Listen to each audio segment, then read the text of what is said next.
Paul, Sam, it's great to be here.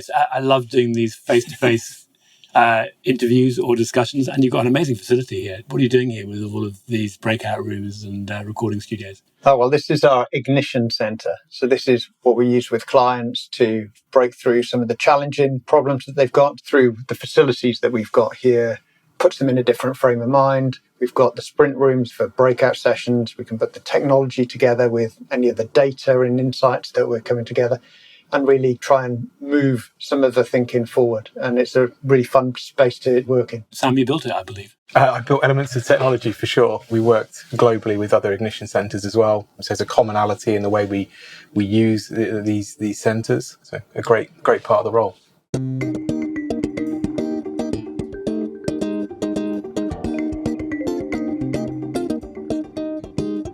Hello and welcome, Matthew Grant here, and this week we're taking another look at what insurers are doing with ChatGPT, Bard and other generative AI tools. Now, KPMG has been out talking to its clients and partners this year to learn directly from the people leading these companies, and I was delighted to be asked to join Paul Merrey for one of the roundtables he leads, and so was able to hear directly firsthand what people were saying.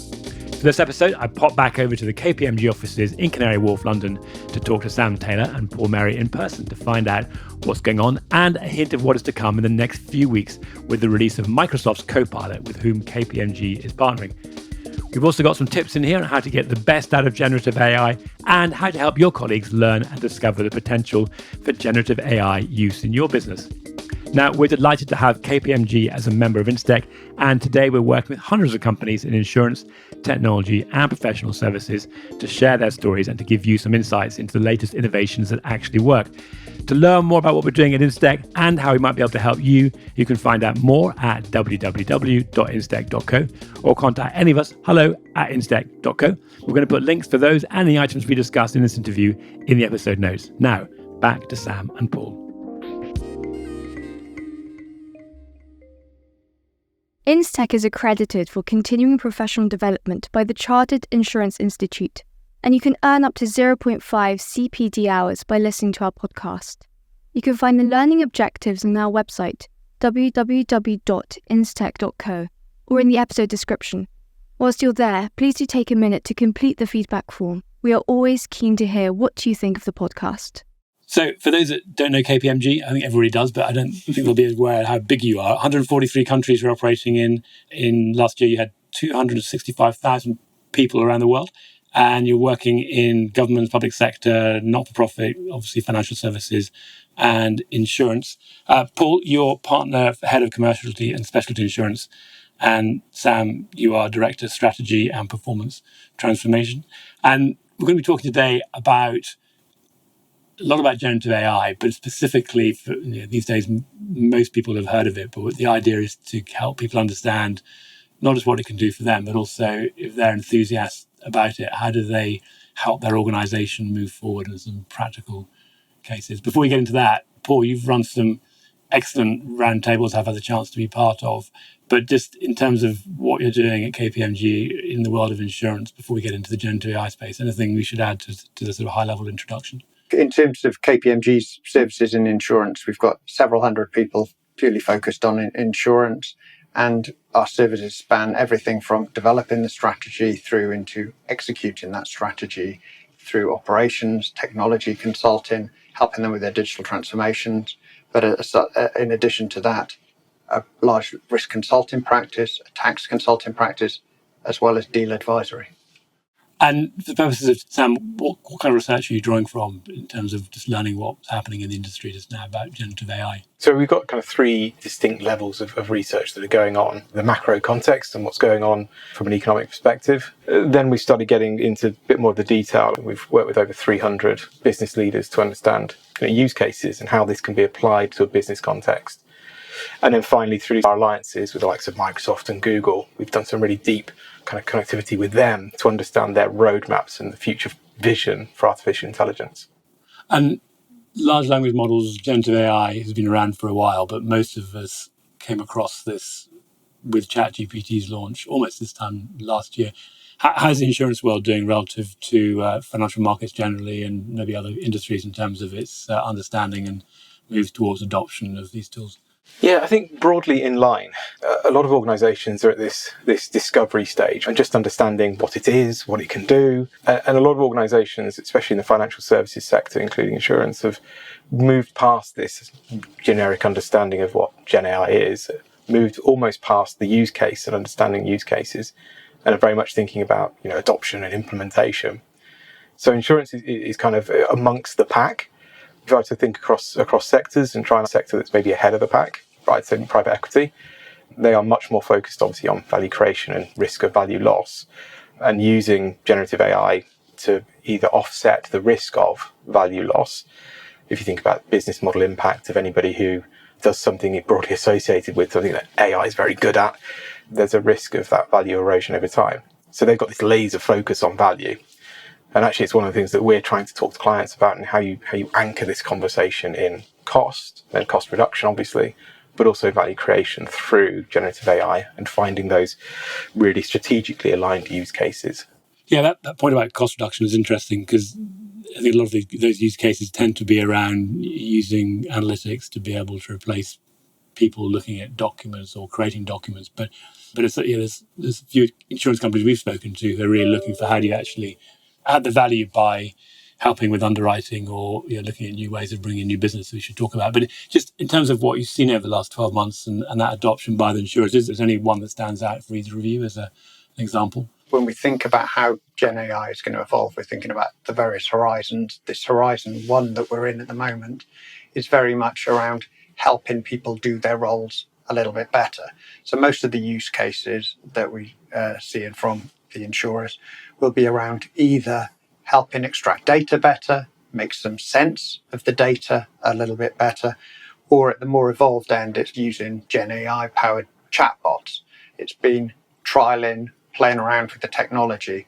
And it's great to hear that insurance is in the pack. We don't always hear that. It's very encouraging, Sam. Thank you. You've made my week now, feeling that insurance is up there with most of the other industries. And it might be also, in terms of like use cases and things, that we might be seeing something that's going to change. So my experience is that technology often goes very slowly, then suddenly it moves very quickly. I think ChatGPT has been going quickly.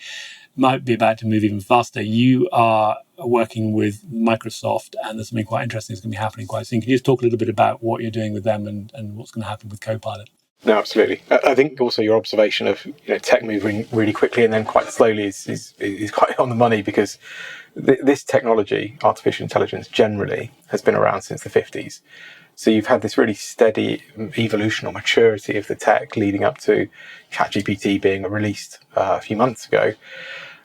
We're really in this lull stage at the moment where there's been a lot of fanfare about generative AI as a tech, and we're waiting for the big tech firms, in particular Microsoft and Google, to release their generative AI product into their productivity suites like Workspaces and Office.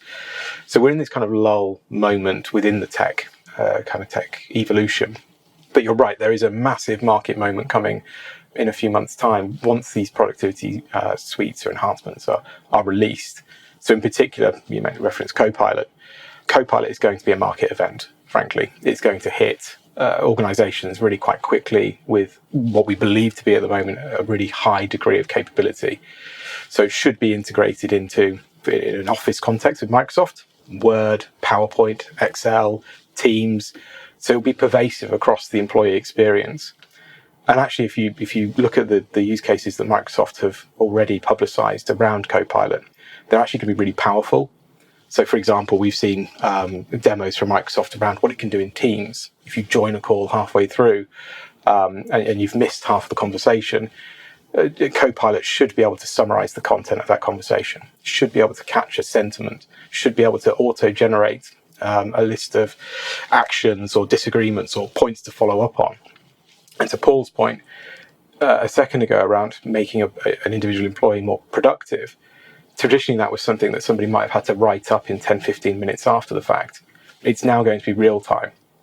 So actually the ability to then not focus on the mundane work of writing something up and actually how you collaborate and break through problems, that will become the focus. We've actually been testing out some of those applications already, and they are pretty extraordinary how many action items come out from the meeting and then who actually gets allocated those. But the other one for me that I'm interested in and I'd be interested to know whether this is part of what Microsoft is going to be offering, is if I want to find out all the email discussions I've had with KPMG and Sam and Paul, is that the kind of thing that Copilot's going to be able to offer, to be able to go into my email or even the company's email and come back with a summary of the engagement we've had? I mean, it absolutely should be, given the capability that's been published so far. We obviously have a really strong alliance relationship with both Microsoft and Google. And as part of that, we'll be getting our Copilot licenses in a week or two's time, maybe even before this is published and gone live. So we'll be able to give you a definitive answer in a couple of weeks when I get my beta license. But certainly if you believe the press at the moment, yes, that should be a use case that's entirely possible.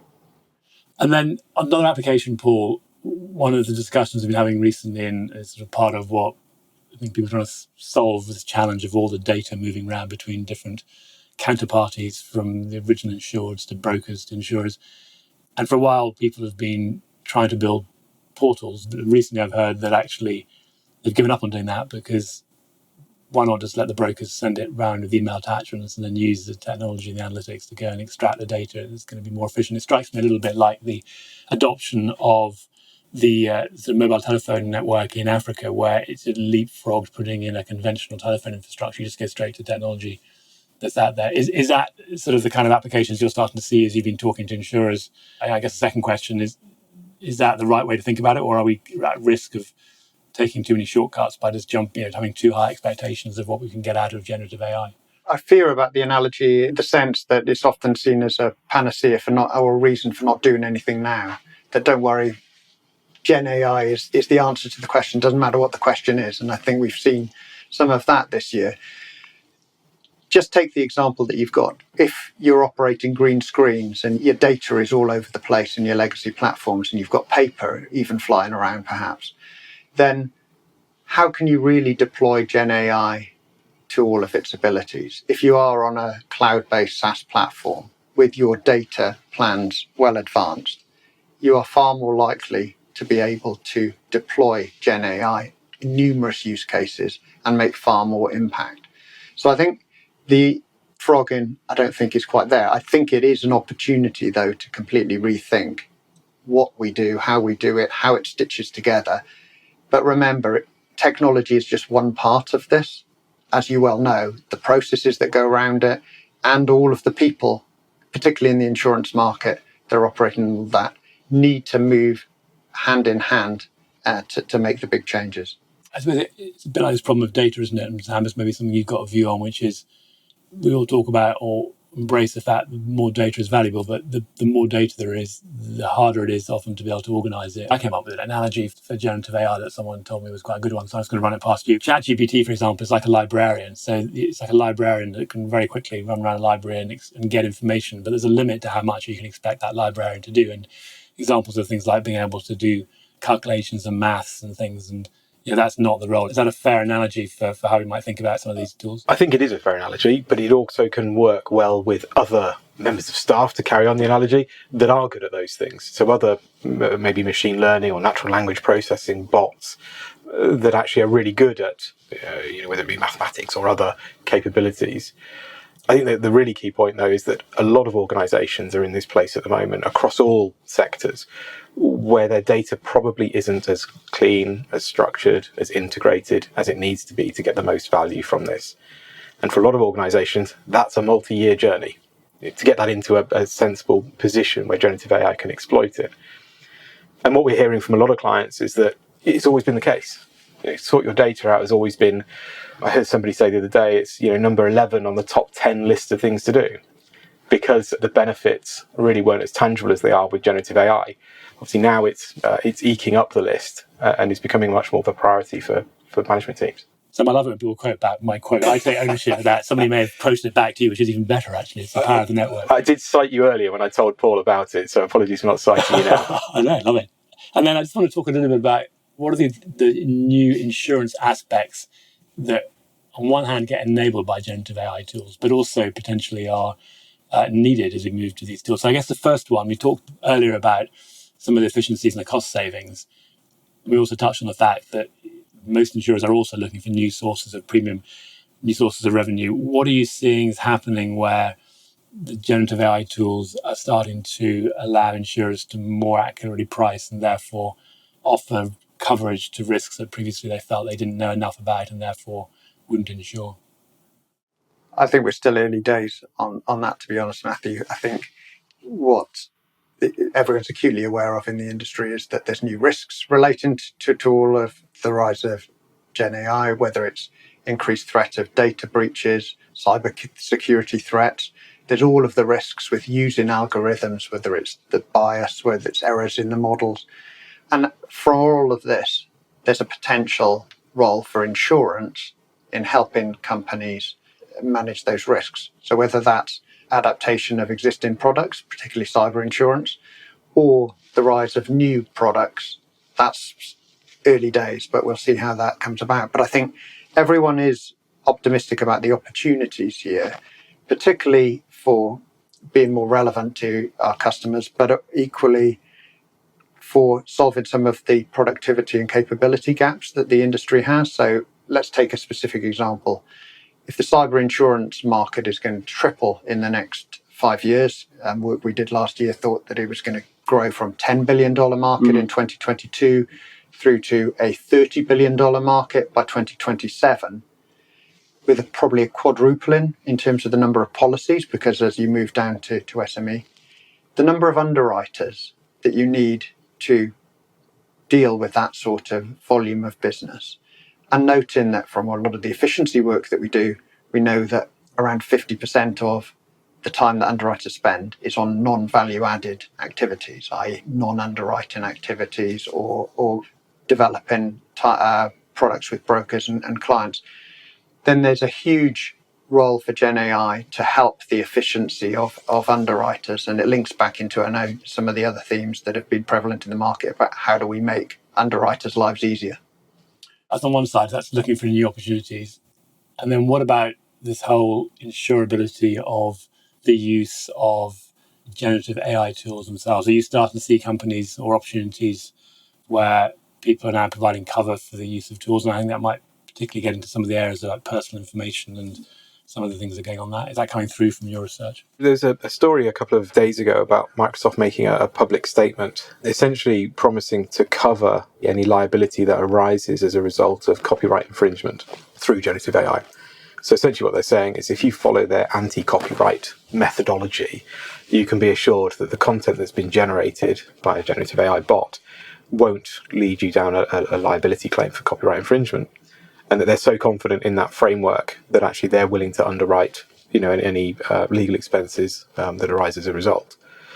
And I think that when we talk to insurers over the last couple of months, there is this sentiment that liability is going to have to be tested in the courts. It's a long-range thing that's got to play out, and only once it's played out through the courts will we actually end up with a definitive position on where liability sits. Does it sit with the person that wrote the large language model? Is it the tech company that deployed it? Or is it the organisation that's integrated it into their operation? Yeah, it's one of the similar challenges as moving to autonomous vehicles. And on that Microsoft one, did they disclose whether they were planning to underwrite that off their own balance sheet, or are they acting more like an MGA or a sort of... I didn't see anything in the article I read, but I'm making the assumption there's a third party involved. Yeah, when they start to, what the Americans would call eating your own dog food, I guess, they're going to stand by their tech. And they're going to have to as well, because you can't progress if people are concerned they're going to have big liabilities issues out there. The other side, though, is from an insurer's perspective, is two sides of the coin.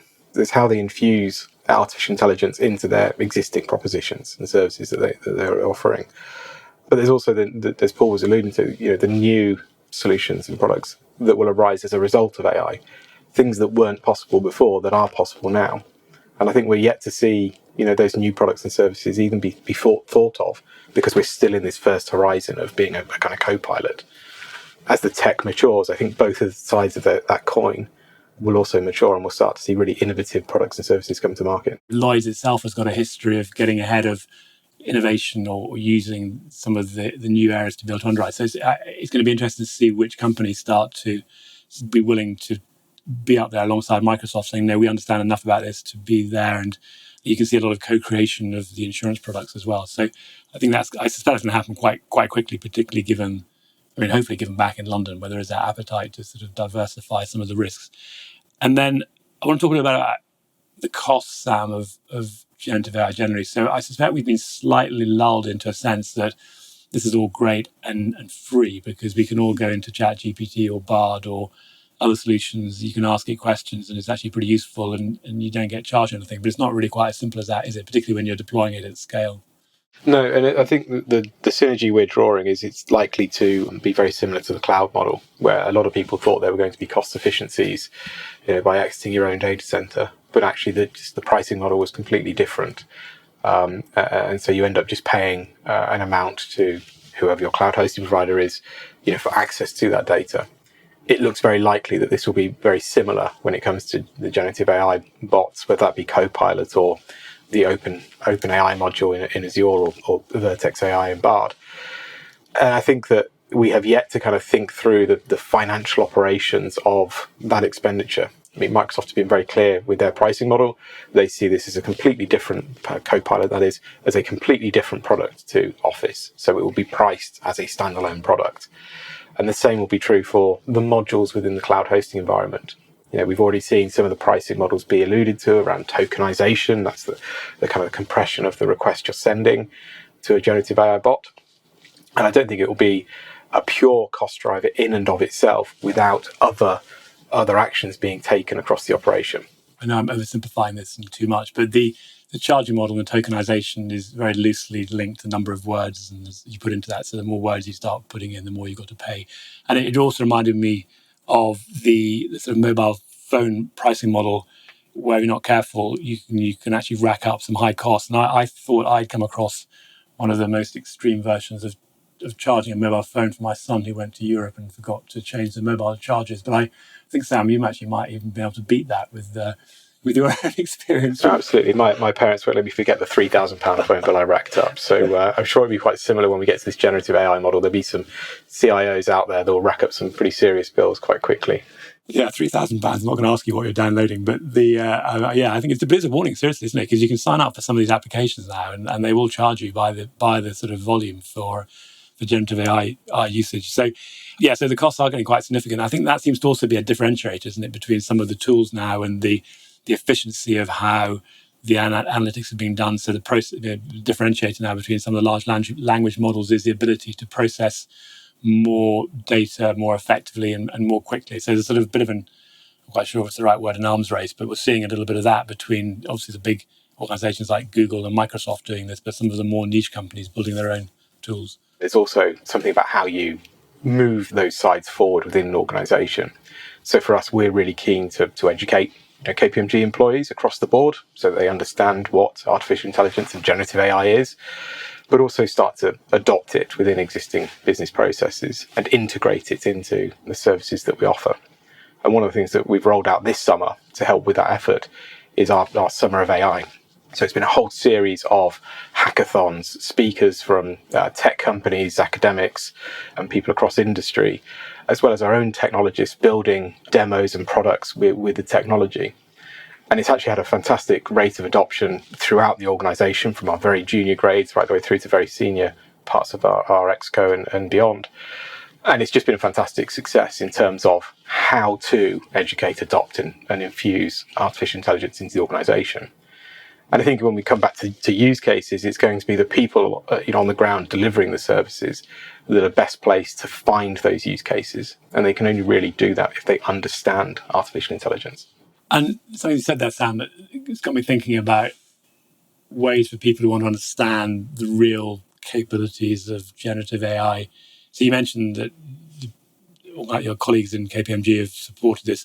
If you've got any advice for somebody that wants to help explain to a senior colleague or someone like how really to understand the power of this? I mean, you can all go onto ChatGPT and just type in something, but is there an example that you could say, if you want to bring it to life for somebody, not necessarily in insurance context, but something they can understand? Is there anything you could suggest that they would show or use or try out? I think it's really about experimentation.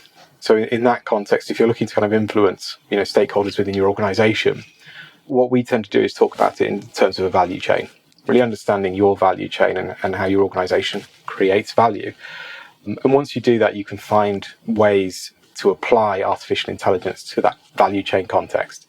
So by experimenting, by using it on a daily basis, by learning yourself how to do good prompt engineering, you can really understand the ways you can apply this technology to your business context and increasing value across that chain. So let's pick up on that prompt engineering one. So prompt engineering is essentially what it is. It's the questions you ask the generative AI tool or ChatGPT, and the point about the prompt is you're actually guiding it in what to do. So there's a whole skill now on prompt engineering. I had some really interesting advice yesterday. Actually, somebody was saying, if you want to minimize this challenge of hallucinations, because certainly ChatGPT and actually they're designed to be able to come up with creative answers if they don't have the exact answer, because they're actually trying to synthesize information, but sometimes they go too far. And one of the tips I think is really useful was, if you don't know the answer, don't make it up, and you build that into the prompt.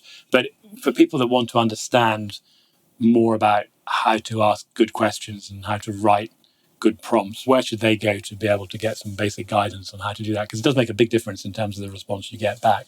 Yeah, absolutely. And I think it very much tries to help you in giving an answer, and that's potentially where hallucinations and misinformation can creep in.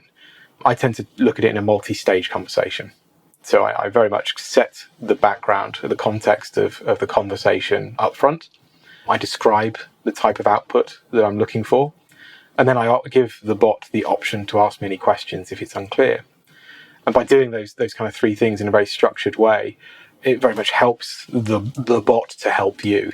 And giving it that permission to ask you questions, which it doesn't natively do, actually deepens the answer and makes it much more rich in terms of a response. And how long is the memory of the question you ask? Because I know I've used it in a kind of individual, in a bounded time period. It remembers the question I asked and it'll have the context. But does that memory last forever, or does it sort of scrub itself and start again when you come back a day later, or does it remember who Sam is? Different chatbots behave in different ways. So for ChatGPT on the public version, currently remembers its context within the conversation. So if you have a string of conversation, it will remember all of the history that's happened before then.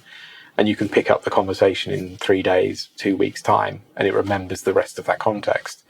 Other chatbots behave in slightly different ways, and it'd be interesting to see Copilot. Obviously, that's going to rack up a significant amount of data very quickly. It will be interesting to see over what time period that can remember the context of the conversation. Paul, back to you, just thinking about the deployment of generative AI tools, what it means to the workforce generally.